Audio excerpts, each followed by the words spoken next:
Now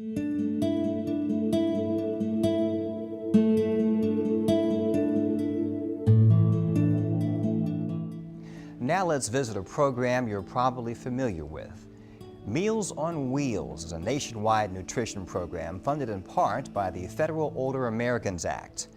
In Fairfax County, the Fairfax Area Agency on Aging administers the program, and volunteers throughout the county deliver the meals. The Meals on Wheels program targets elderly 60 years and over who are homebound and not able to get out and shop or prepare their food and cannot get out for social kind of contact, but primarily targets people who aren't able to prepare their food. It's a the Meals on Wheels program is a very large program. It serves about 800 people a year.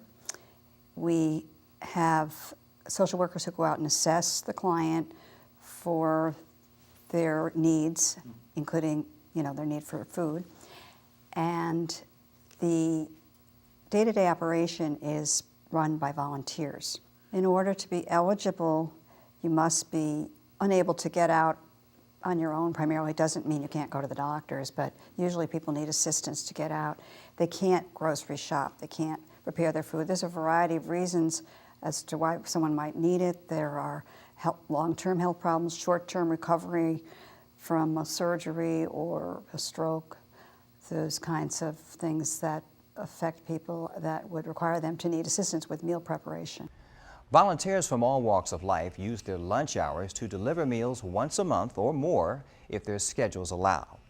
Meals are delivered 5 days a week to those in need of this service.